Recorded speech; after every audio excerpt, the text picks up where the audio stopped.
Welcome to Wrestling with Heart, a podcast looking at pro wrestlers giving back to their community. Join me, Stanley Carr, as I interview wrestling's hottest names who use their platforms as entertainers to raise awareness and do community service. Hello and welcome to another edition of Wrestling with Heart. This is the show where we talk with professional wrestlers and professional wrestling personalities about their lives in and outside of the ring, as well as doing acts of charity work, community service, volunteering, and spreading positivity. We're always about the positivity here on the show, and with me right now I've got a very special guest. He has wrestled for numerous promotions across the country, also have a couple of books that he wants to promote and plug on the show. Pleased to welcome the one, the only, Beau James. Welcome, Beau, to Wrestling with Heart. Thanks for having me on here. Looking forward to this. I got to start off. I live half a mile from an airport, private airport. I am just a few minutes from Tri-Cities Regional Airport. So you may hear Blackhawks and you may hear planes coming in and out because I am only 15 miles from the flood zone. So, Okay. Yeah, it's been crazy what's been happening the last couple of weeks as we are recording this podcast. Devastating, to say the least. yeah. Yeah, it's I did the relief efforts in West Virginia. They said that was a 100-year flood 7 years ago. I did the Kentucky flood 2 years ago. They said that was 1,000-year flood, and this is a 5,000-year flood. They're saying. I don't know how they know that, but we've not seen anything like this since the days of Noah. So it's unbelievable. It's just horrible, to see people losing their homes and seeing people lose all their personal belongings and stuff. It's just, you know, it's it's depressing, really Yeah. is. Well, let's talk about you. Are you from Tennessee originally? Yeah, born in Kingsport, raised just a few miles outside of Kingsport in Fall Branch. Um, but born with a gypsy soul and gypsy blood. My grandmother came to Kingsport when she was 12 years old. She came out of the mountains on the Virginia side. She had never seen indoor plumbing or electricity or anything until she got to Tennessee, and she thought Kingsport was the biggest city in the world. So she pushed us as kids to get out there and see everything. And she moved around the country, and we used to laugh that Granny moved every 2 years because she had got tired of the scenery. So, so that's where the traveling part of my life comes from, no doubt. Yeah, definitely kind of inspiring, when you live in such a small town, you see the same places every day. It kind of makes you want to go out a little bit, explore the world, explore the rest of the country to see what's out there. Yeah. Yeah, for sure. Well, wrestling has been such a huge part of your life. What can you tell me about your first exposure to the business? Do you recall watching it as a kid? Any fun stories you want to share of some of the wrestlers you remember Um. watching? Yeah. I grew up super fan. My grandparents were big fans. I had a cousin and a cousin-in-law that were in the business from the '60s through the '80s.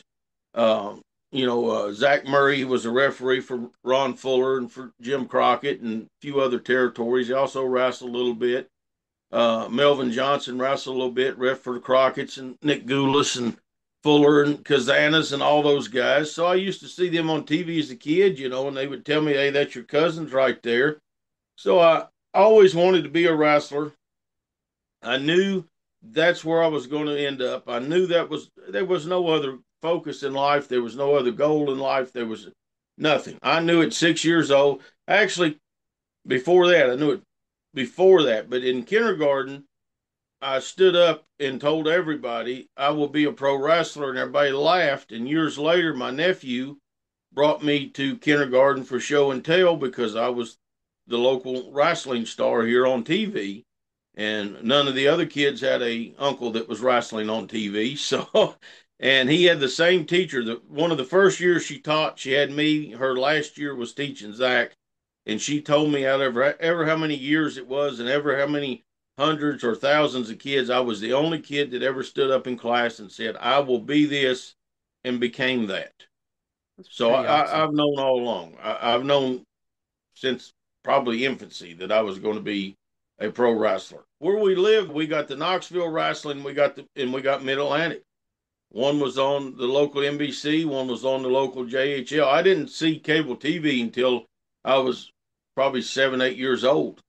Um, I didn't see any other wrestling other than NWA Southeastern or NWA Mid Atlantic until the PAFOs opened up and started ICW and Outlaw Territory.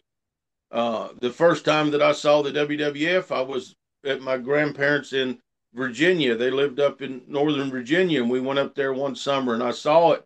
And I told my grandpa, I don't know who these people are, but they're liars. He's not the world champion. It was Bob Backlund. I said, he's not the world champion. Harley Race is the world champion. I don't even know who these guys are. So, no, I was an NWA guy through and through. The first time that I saw Georgia TV because my granny lived in town and she had cable, and I saw that and became a fan of that. When we first started getting the WWF product here on TV, I was 11 years old, and I absolutely hated it with a passion. Mm. Now there was wrestlers on there that I liked that had came from Mid Atlantic and I'd seen in Knoxville or wherever else.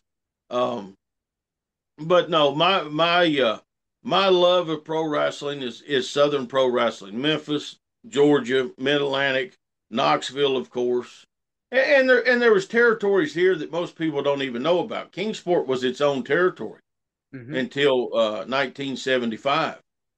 It was separate from everything else. I just did a big podcast with Briscoe and Bradshaw explaining that whole history of East Tennessee. I happen to have a book about that, so Hmm. we'll I talk actually about have that. that one as well. Yes. So I didn't know. I was a teenager or preteen before we started seeing world class AWA and blah blah blah. But there was a I lot of come variety back in those days, though, because you had so many uh, wrestling organizations within that territory system that you were able to watch. well, you couldn't see them until about 1985. Really? Be- yeah, because you got no other wrestling in your territory. The local promoters kept everybody else. The only time you would see something from somewhere else is when someone was coming in and they would show a video from another territory and you would sit there trying to figure out where is that from? Ooh, I like the way that TV setup looks. I would like to see that. No, that's why wrestling magazines were so big and so important. That's how you kept up with all the other stuff. When do you recall buying your first wrestling magazine, checking out the other territories, and going, "Ooh, October wow." 1982, Mm. went to my first live wrestling card in October of 1982, and a kid had one getting people to sign it. And I'm looking at it, and I said, "Can I see that?" And he shows it to me. I said, "Where do you get these?" Where'd you get this? He said, "Wallace Newsstand downtown. They have 7, 8, 10 different kinds." I ran back to where my dad was sitting. I said, "You know where Wallace Newsstand is?" He's like, "Yeah, it's downtown." I said, "We got to go. They got wrestling books." And I started buying them right there that week and dreamed of being in those. And before I was 20 years old or 21 years old, I was in PWI, I was in the Wrestler, I was in Inside Wrestling, I was in all these magazines. Yeah, I mean, definitely a dream of yours is to be in those magazines, being featured. Yeah, And yeah, you started in the business at 14 years old. yeah. 14 years old. Okay. That's so young being able to do that. And were you a wrestler? Did you work as a referee? What? I started at 14, I started working, putting the ring up, selling merchandise for the Continental Territory, thanks to Bob Polk and Ron West, and I was getting paid for that. At 15, I started refereeing. I started managing when I was like 16 or 17. I was wrestling before I was out of high school. People ask me all the time, first match, first this, first, and I say, I don't. It's all ran together. This month Hmm. right here, October of 2024, marks 36 years in the business. Hmm. And there's Congratulations. people, thank you. You're welcome. Young guys ask me, or I ask young guys now, how many matches you think you've had? Well, 5 years. I said, no, no, no, no. I'm not asking you years. I'm asking you actual days on the road wrestling somewhere. Because you can wrestle in your hometown once a month for 20 years and you still have not got but a few hundred matches. When I started, you wrestled almost every day.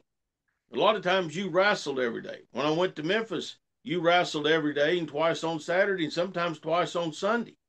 And when I say twice, that means different towns, not the same event, because they was the same events on the same days. You may have 4 matches in a day. It's very So intense. I was still wrestling 3 to 5 days a week up until the pandemic. And so I've been blessed to stay booked from 14 years old all the way on and make money at it.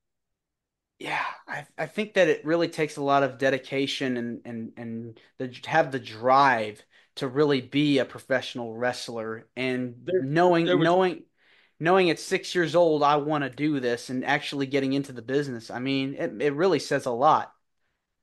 nothing else that I ever wanted to do. There's nothing else at 50 years old that I want to do.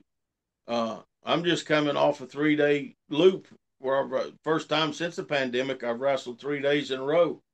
And my goal as a kid, when I was talking about my granny and the gypsy blood and all that stuff, my goal was to be a wrestler and to be in a different town every single day of my life. I never wanted a home. I never cared about having a family. I, I'm going to be a wrestler. This is it. This is the goal. What's going to happen? Now, when you start training and putting in those reps, I mean, I'd imagine those bumps, you feel them. It is hard, falling on that mat. It's No, not unlike anything else. no training. There was no training schools back then. Training schools are a this century deal. They, the first wrestling schools came along when the um, territory started dying and the boys needed a way to make money. There's no greater, faster money grab than a wrestling school. That's why most of them around the country, other than probably 3 or 4, are complete and total garbage. Because here's the deal: you have these guys that wrestle in one town once or twice a week with their buddies. They're not wrestling experienced wrestlers. They're not in the car with experienced wrestlers. They're not wrestling in front of audiences. They're not getting any better, but they're training people when they have no experience. If you want to be a doctor, you have to go to medical school. You had to go to broadcast school to have a career in radio and television. Anybody can open a wrestling school and there's nothing to govern it. You can open a wrestling school tomorrow and there's nobody to stop you. That is a huge problem in our business. My training in the ring as a referee as a kid with people like Ivan Koloff, Jimmy Valiant, Jimmy Golden, Mongolian Stomper, Robert Fuller, Tommy Rich, Wahoo McDaniels, Ronnie Garvin, Greg Valentine, the Barbarian, any night of the week. My education came from riding in the car with those men. My education came from riding with people that helped me when I started, like Glenn Day, who was the equalizer, who was a journeyman independent guy, but had worked all around.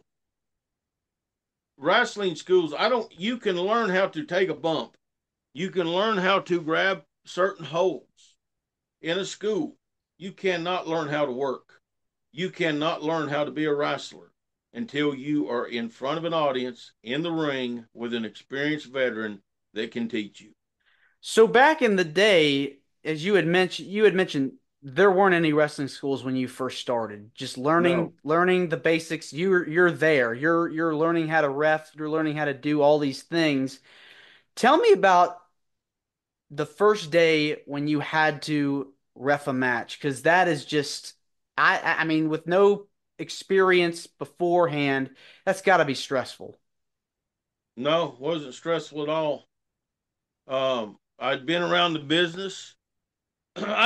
Some guys had spoke openly about stuff in front of me because I had been around so long. They assumed that I was smart, but I wasn't smart, and I really didn't understand what they were talking about. So I'm selling tickets in a spot show one night. Al Bass, the manager, and he's promoting, sticks his head out the curtain and looks, and I'm sitting there selling tickets, and he goes, and I walk over there, and he says, "Can you referee?" I said, "Maybe when I grow up." He goes, "I mean, in 10 minutes." I said, "Ah." He goes, "We'll pay you." I said, "I can do it." I've been driven at this as being a job, not just a passion, but a way to make it through life. So I'm not smartened up. I'm not giving a finish. I'm not giving anything. Two young green baby faces, a heel that's a complete outlaw that has no idea, and the other heel was a veteran that had worked the territories who led all three of us through it. Somehow I made it through it. Somehow I did all right, I guess, because from that day forward until now, I was booked and have been booked. And the one, I was in the business for probably 6 months before anyone ever told me it was a work. And the reason being, I blew a finish in Lenoir City, North Carolina, or Lenoir City, Tennessee, with Jeff Sword, Doug Vines, managed by Izzy Slapowicz. They had seen on TV as a kid. And I blew because I didn't know the finish and I didn't know what was going on. And we came back and they looked at me and they said, "Come here." And I was scared. And they said, "Sit down." So I sit down and they smartened me up. Then I thought, okay. Then I learned. I nobody the business was so protected when I started. There was no schools. There was tryouts where you could come and pay money and they'd break your ankle or your wrist or bust your head or stretch you and run you off. So, hey, I tried. That stuff's for real.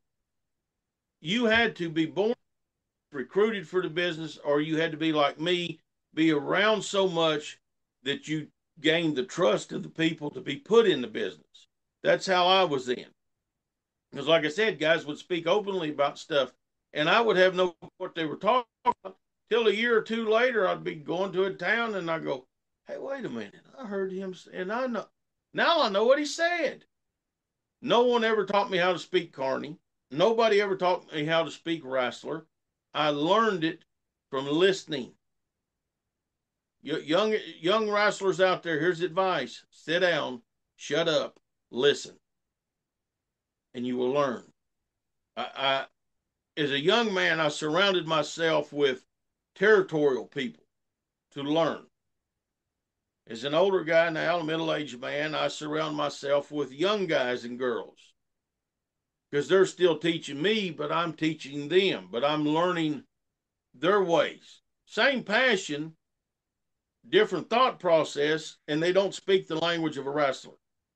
And they also don't have the dressing room etiquette of a wrestler, and they also don't have the common sense of most people in the wrestling business from generations before. The way these kids in the dressing room would have got you beat up and thrown out years, but it's a different day and it's a different time. How do you feel that the locker room etiquette has changed now compared to when you started in the business? It was a prison when I started.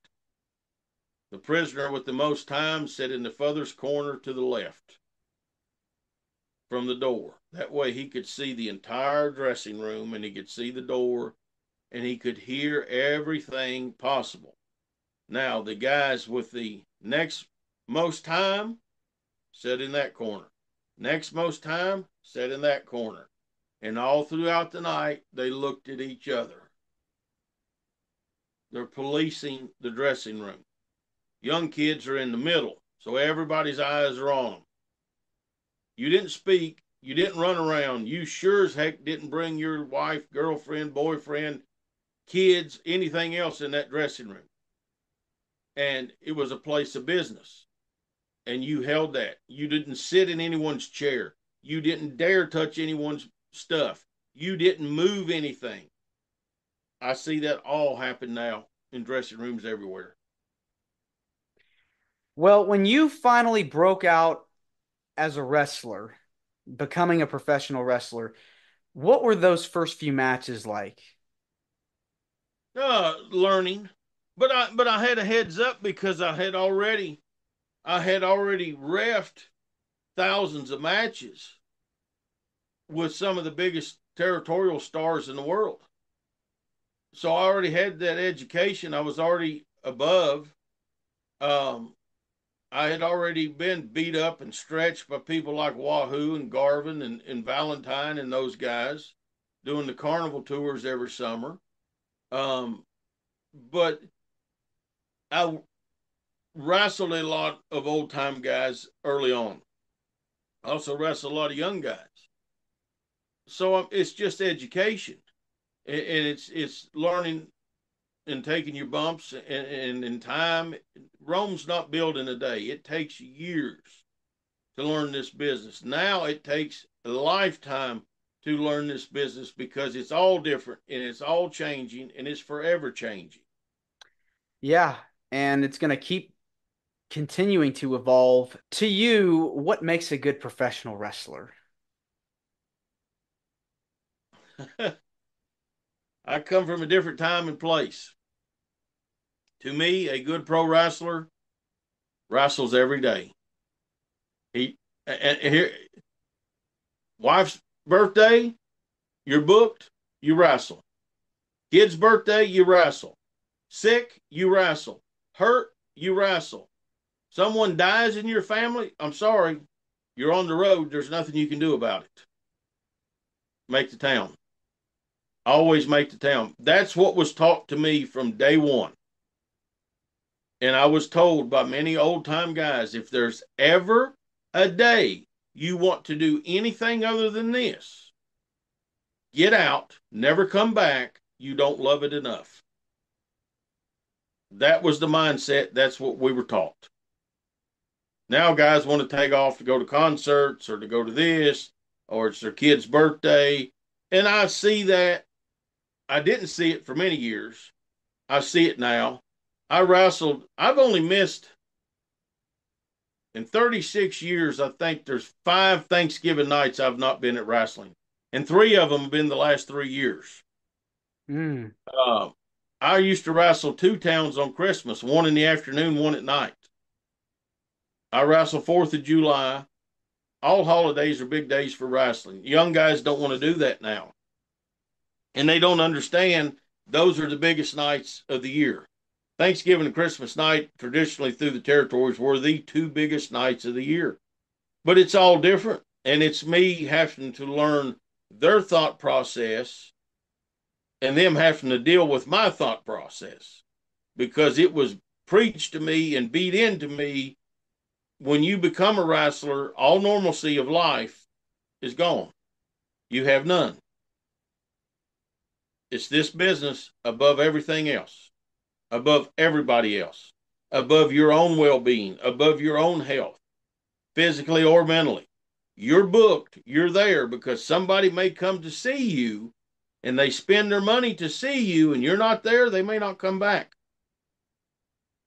It's a That was commitment. the thought. That was the thought process. So I'm proud to say in 36 years I have missed 3 towns, and all 3 of them have been from blizzards. Just physically could not get there and was so mad at myself and embarrassed that I could not get there. I've wrestled with a broken shin bone. I've wrestled with concussions. I've wrestled with broken fingers, bones in my hand, broken foot. You know, it's a different day and time. Now, young wrestlers have it easier. They can heal up. They can get time off. They can do what they need to do. But us guys that paved that road for them are like, huh, and I hate to be that guy back in my day, but it's a hard adjustment in life in between. And I am a bridge in between generations of, I believe I am the only person in the history of wrestling in the ring has punched Jackie Fargo and AJ Styles. I don't think there's anyone else. If there is, it would be Lawler. And I don't believe Lawler's ever worked with AJ. I may be wrong. Yeah, I don't think I think they may have had a segment on television together, but I don't think they ever wrestled each other.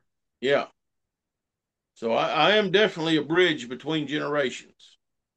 What Since we're a podcast about positivity, what positive things have you seen in the business over the last few years?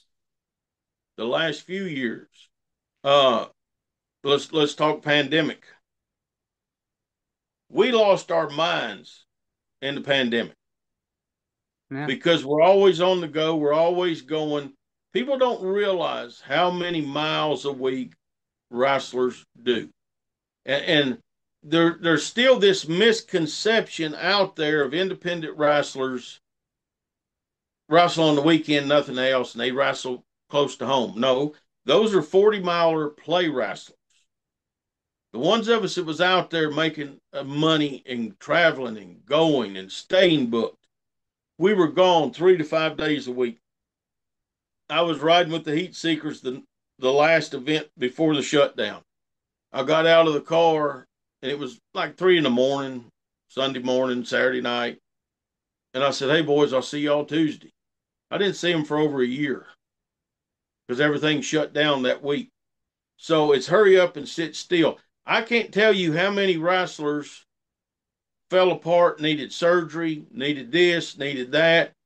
But here's what happened: phone calls were made of guys talking to each other to check on each other. There's a group of wrestlers that I have a video call with every Saturday night now that started during the pandemic. Late at night. I'm talking 3, 4 o'clock in the morning. Usually when we're on the road, we started calling each other. Are you awake? Yeah, I'm wide awake. Because we're wide awake. And we kept each other sane through all that. Now, during the pandemic, I lost two very close friends and I lost my mother. So I sorry. almost I almost died during the pandemic myself, not COVID, but another medical emergency. And I was told I would never wrestle again. I would never do anything again. I was out of the business for almost 2 years, counting the pandemic and that. And I've made a full recovery and full comeback. But if it wasn't for the boys, I would have laid down and died. If it wasn't for the people, and here's another thing: people think all these wrestlers are buddies and they're friends and they're this and they're that. No, we have to work with people that we despise. We have to work with people that we don't want to be around. We have to work with people we don't know. But we have to have a mutual respect for each other because we're doing the same job and going out there and trusting each other with our bodies and our livelihood. And sometimes you have to get away from people to understand how much you miss them and you respect them and you actually do like them. And that happened a lot with that. Also, during the pandemic, you saw a lot of the boys helping take care of each other because we got nobody else. We alienate ourselves from our families being in this business. Some young wrestlers now, they have good relationships with their family. I didn't have any sorts of a relationship really with some of my family until the pandemic came along because I was gone every day. I was moving every day.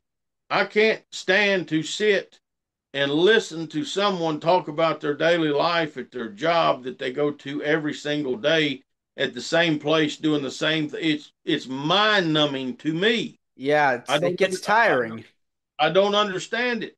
They don't understand. How did you go to Virgie, Kentucky and wrestle at 12 o'clock in the afternoon at a festival and make a town 5 hours away in West Virginia and wrestle there that night, then drive back to Tennessee all in the same day? And what did you see? And how do you do it? They can't comprehend with that. Um, I can't. It's like trying to have a conversation with somebody they've never traveled, they've never left. That's my parents took us on vacations every year, so we traveled. My granny was a gypsy, so I had it. I've been before I ever started wrestling. I'd been all over the East Coast, from Florida all the way up to Pennsylvania, out to Indiana, and I'd been all over the place. So traveling Midwest was too. not hard for me. A lot of people, young kids that get into business, it's very hard for them. The positive thing now is people like me trying to teach the young kids to make sure this business continues. Now, some of them don't want to hear it, some of them don't want to listen, and some of them are not going to. But some of them are. And when you tell them stories of wrestling past, it's so foreign to them, they don't know what to believe and not what not to believe. Downside of that is guys that have wrestled in their hometown and nowhere else telling these stories of how they beat the assassin or the spoiler or the this famous person when they've never even been in the same building with them, much less the same ring with them. So the young kids have to figure out what's for real, what's not for real. And I pride myself on this. All my social media, you can look at people I have wrestled over the years and see it. There's videos of me out there wrestling all these people. I tell young guys, just look me up. It ain't hard. Y'all got the Google. Go do it. But I spend part of my day every day helping young guys try to understand this business because it's hard. Yeah, it's very tough, and the cream always rises to the top. You have to be at such an elite level to really understand the fundamentals of what makes a really good wrestler and the cardio, got to get that pressure up, that intensity level. It all starts kicking in, and then you start putting your work in, your reps in, and you start, making a name for yourself, on the independent scene, and hopefully get signed to a major company, a big company like a WWE or an AEW or a But TNA, and go from there. I'll let you in on a little secret. All of that stuff is minute of how you make it. This is a mental business. I don't care how great of a physical athlete you are. If you don't have a mental understanding of this profession, you'll never make a dime or ever get an opportunity or anything. You have to have some understanding of how it works. You have to learn how to play the game because there's only so many spots out there.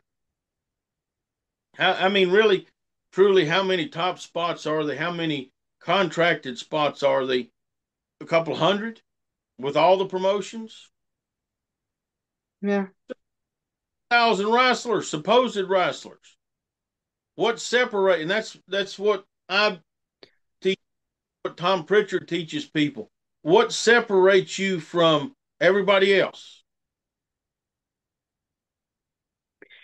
And I tell all these young guys and girls, learn to speak wrestler. Learn because here's the deal.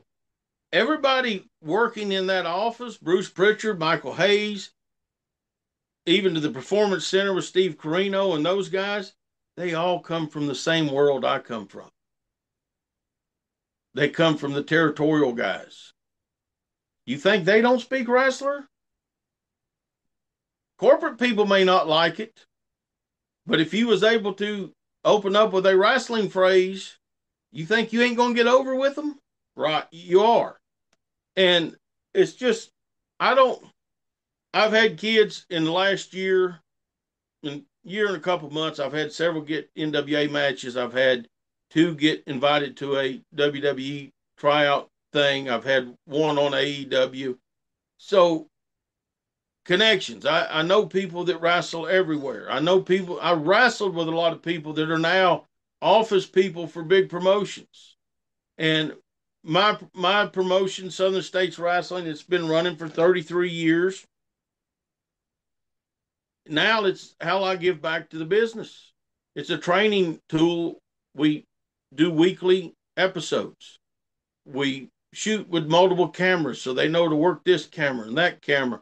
We have agents that guys like me that wrestled for years and years and years in the dressing room. Tom Pritchard is in the dressing room sometimes.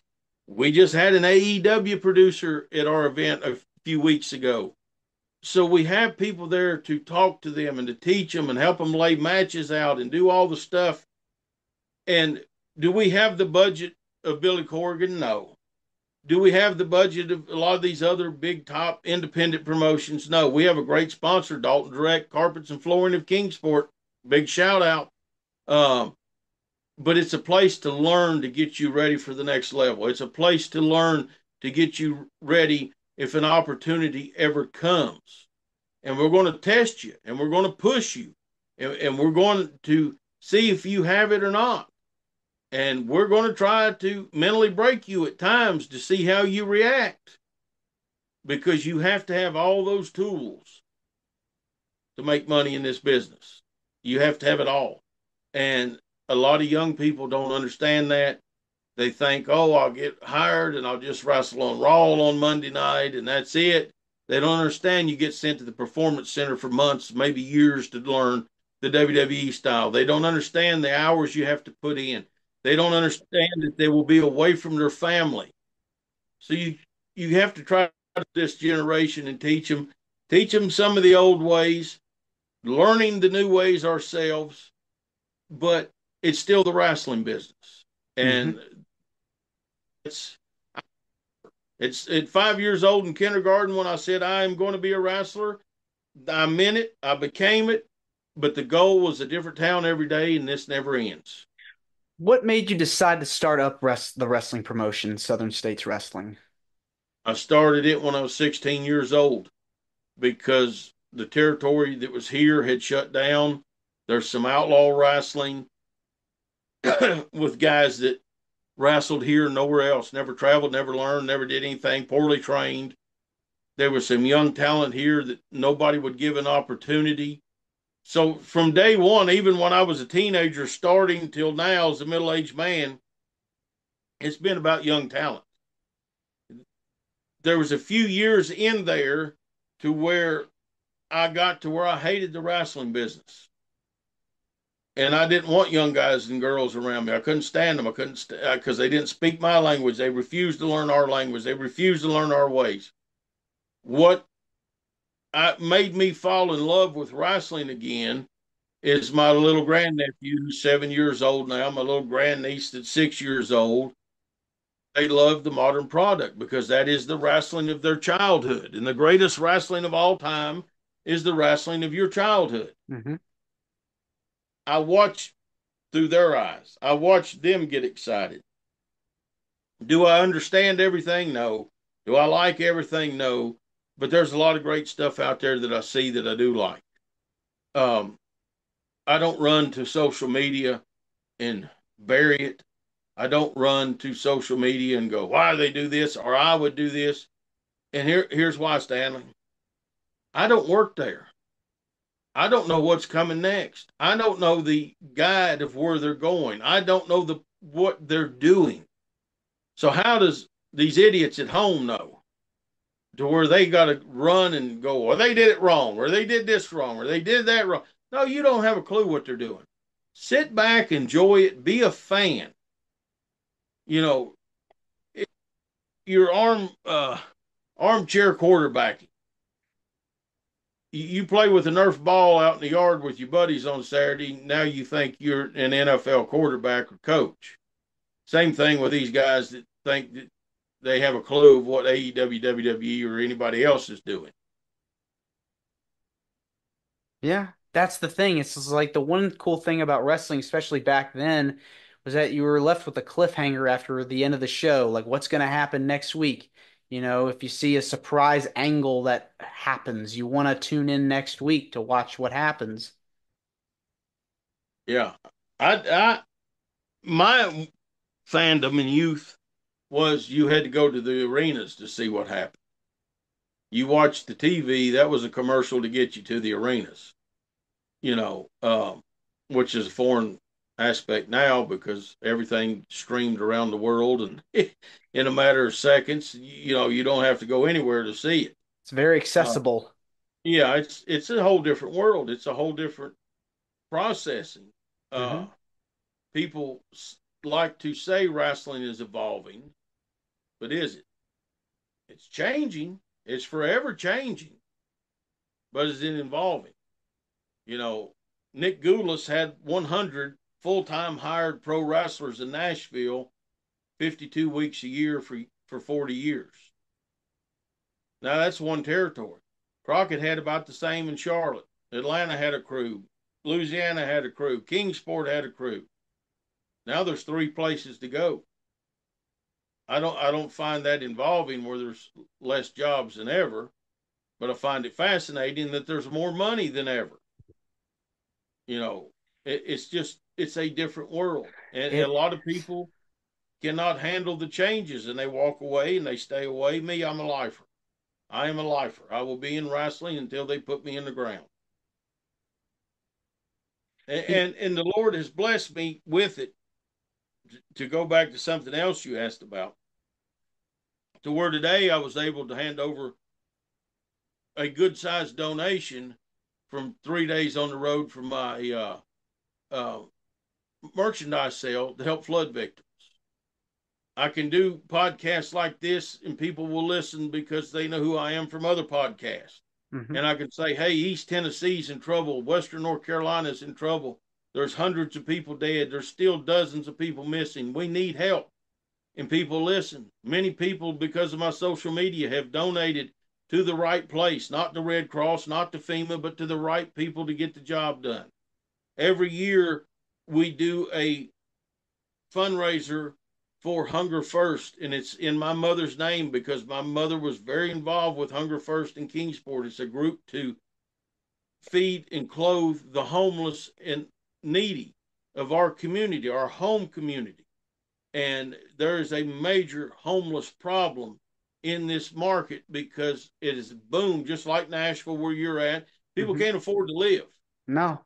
And, last year we had the most donated for the children in need than we'd had in 20 years. We had a Mm. room, and when we took them and dropped them off, they were blown away. But that was all from wrestling fans.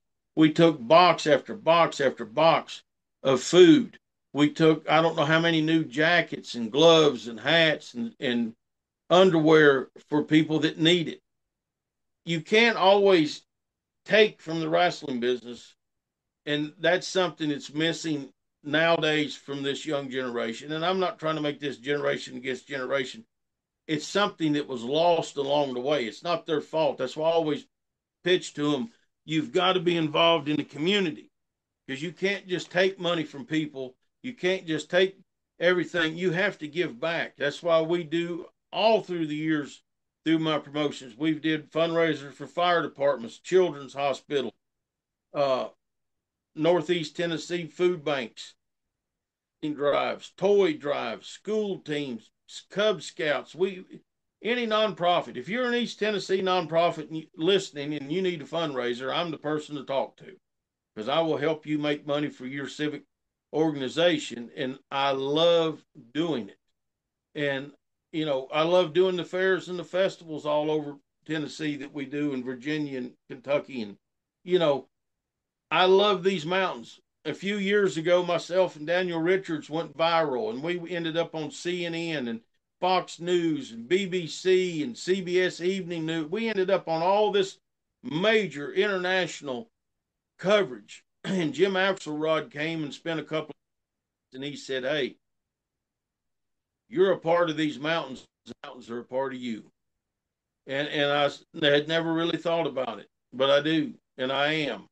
And I love it. And it's why I'm hurting knowing right now, buddy, 15 miles from here, they're digging bottom of the ground that were covered in mud. The people that just went to work that day and got washed away. Yeah, I mean, seeing the stuff that's going on with the hurricanes and floods, especially every year when you hear about that stuff, hearing that people are losing their houses and homes and food, and it makes you go, man, I feel for these people. They're going Yeah. through a rough time in their life. What can I do to help them when they're going through so much pain in their life? Until you stand there and see it with your own eyes, you can see it on TV, you can see pictures of it, you can see it on social media. But until you stand there and see the devastation and where it really hits home to me, this one is home. The other two were towns that I have wrestled in for 35 years, and I knew the mayors and the sheriffs and the school teachers because we've been over there raising money for these groups all these years. And it's awful. On my social media, I've got a couple of links, and I'll tell everybody how to get to that. If you want to help, and it will stay right here in the mountains, I know the two people that you need to send the donations to, and we gladly appreciate every bit of it. And I started this week because this is the first week of recovery. Um, you know, I take out what it costs me to get the pictures printed and the books printed, or whatever I'm selling. Everything else is going to flood relief because these people need it, and they're going to need it for years to come, because we've never and ever seen anything like this here in these mountains. And it's a 200 square mile of devastation. Business Mhm. is gone, churches are gone. We don't know when the kids can go back to school. My niece and nephew are out of school because there's families living in their schools right now, and we don't have anywhere to put them. We don't have anywhere to relocate them. So it's going to be a long process. Yeah, it's hard when you have stuff like this go on, especially for young kids. What is it about giving back to the community, Bo, that gives you the most joy? Um, that's a loaded question. Uh, my dad is an 8-time combat wounded Marine. He's the last surviving member of the Walking Dead, the first group of Walking Dead that hit the ground in Vietnam. He's the last one Hmm. alive, survivor. His father died when he was a child, and he was abandoned by his mother, and he's been on his own since he's 12 years old.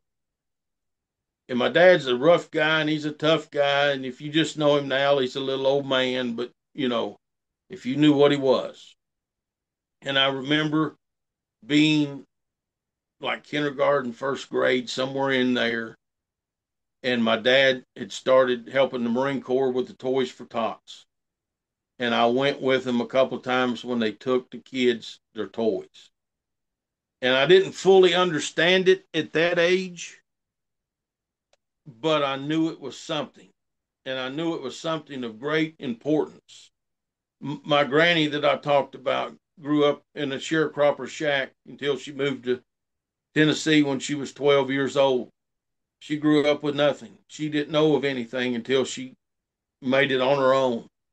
Um, so she pushed my mom's side, and to become more, to do more, and to always help people. Because my granny came up during the Depression, and she Yeah, came up during the hard times yeah. in this country. My dad came up with nothing, and so it's always been instilled to give back. But I have been there many times through my life when Santa Claus gives those toys that we collect, and I've seen it, and it's such a happy, joyous moment, but it's a heartbreaking moment too, because you realize if it wasn't for some wrestling fan handing that to me, or maybe I bought that one, I don't, because I buy a bunch of them every year myself.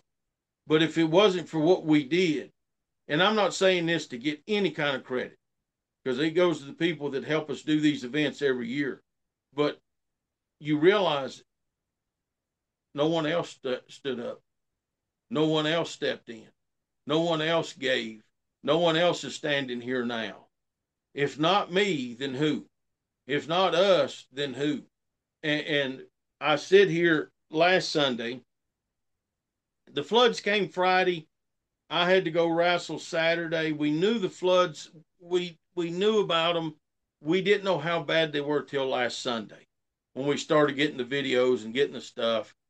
And I sat here, embarrassed because I didn't know where to start. The devastation is so big and it's so far spread. I've got friends in every corner of it. My tag team partner and cousin, my partner for 12 years, who he doesn't wrestle now, but KC Thunder and his family are stuck in it. My announcer, Joe Wheeler, and his wife, they lost their businesses. They're stuck in Asheville, can't get out. So I know people affected. A pastor friend of mine in Newport that I grew up with, he is in it. He's safe, but he's trying to feed and clothe people that need it. We never get the national media that we should, because we're looked at by the national media as those hillbillies. You know, hey, we're the ones that invented and built the bomb that won the World War. Oak Ridge, Tennessee, Holston Defense in Kingsport, Super invented in Kingsport. There's all kinds of stuff was invented here by people, but because we talk to them, they think we're nothing. There's communities that are completely demolished, completely destroyed. Asheville's getting a ton of coverage. Thank God. Bad shape. They are in a bad, bad way.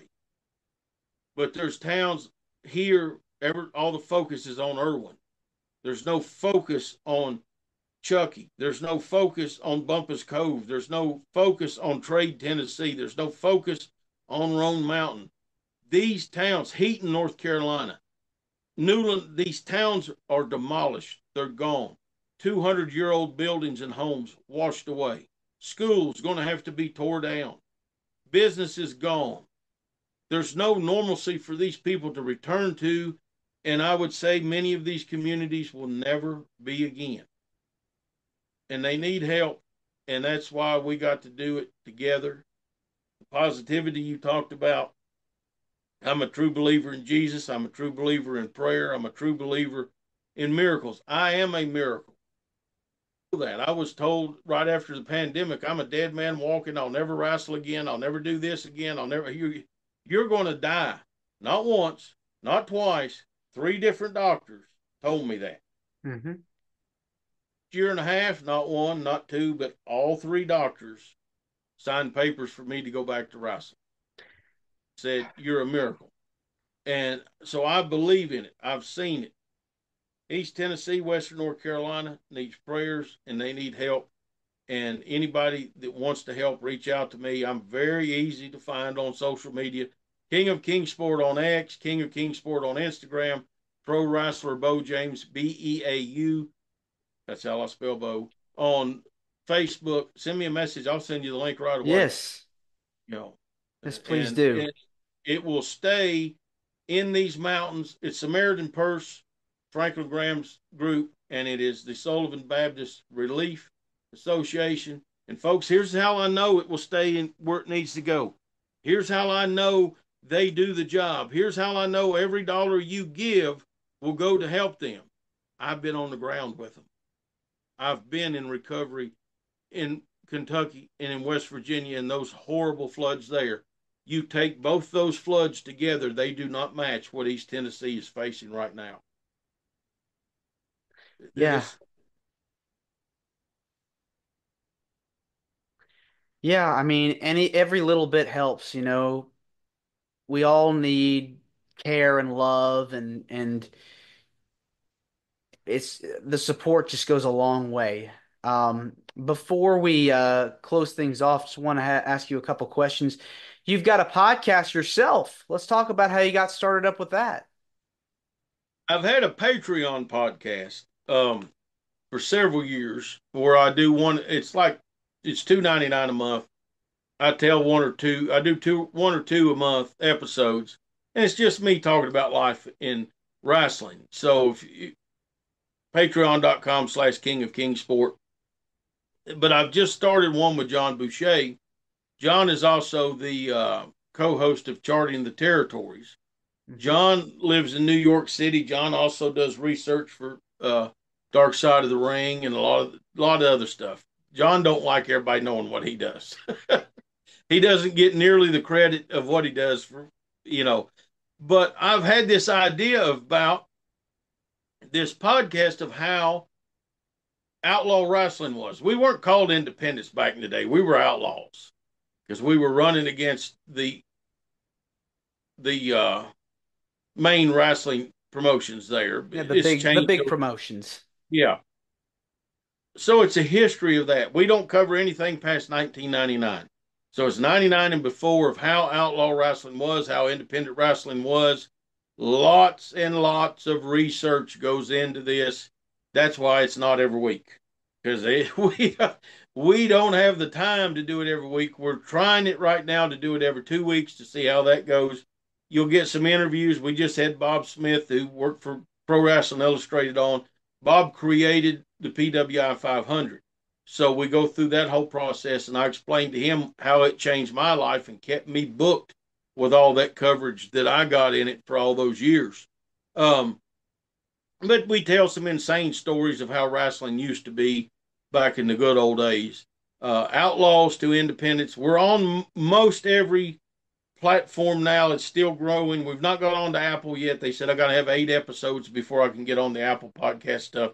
So that's coming. But we're on Spotify. Uh, we're on like 100 different things. I can't tell all of them, So just type it out and you can find it, or go to our Facebook or X or Instagram. All of it's Outlaws to Independence, and there's a link there to the actual homepage for it if you can't find it any other way. And we got a lot of great stuff coming up before the end of the year on that podcast that I'm looking forward to. We're 3 episodes in, and me and John just keep getting better and better at it. John was friends with my friend Al Getz. I knew of John for many years through research and his story and stuff. We had talked through emails and private message and stuff, but I met him in Waterloo, Iowa this year at the Theus Tragos Hall of Fame, and he got to asking me questions.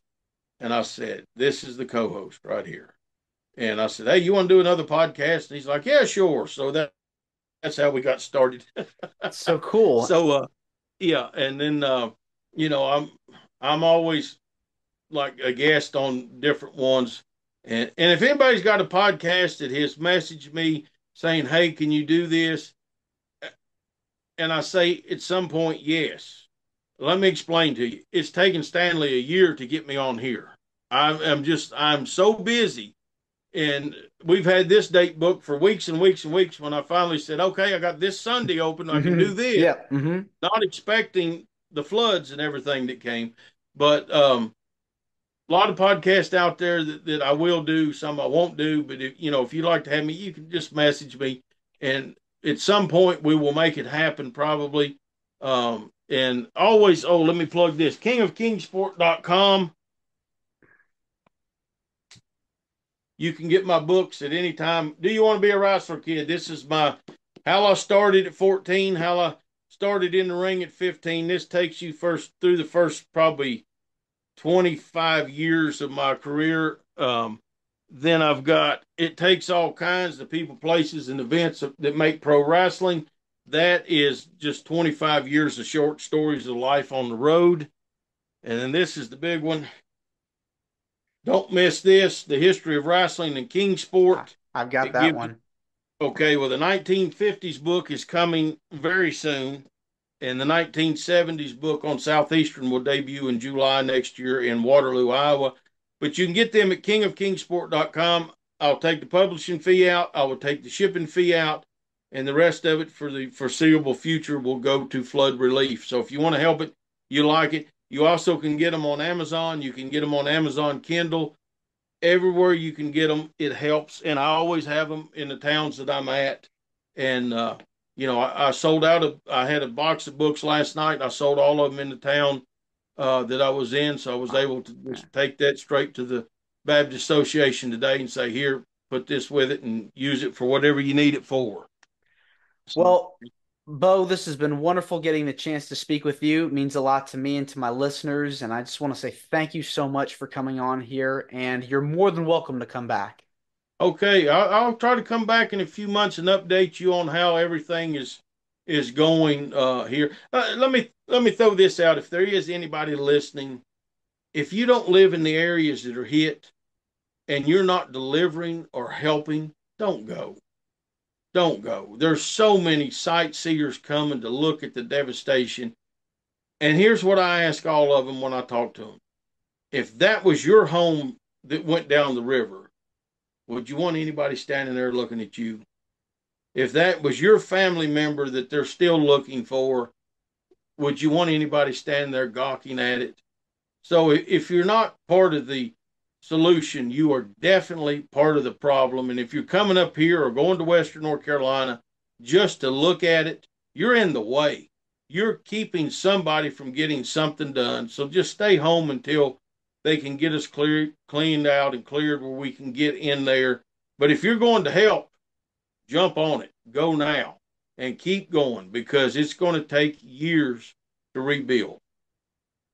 Well said. Thanks again, Beau. Thank you. All right, take care. This is Wrestling with Heart. I hope you found this podcast to be informative and entertaining. If you did, please hit the subscribe button and look out for the next edition.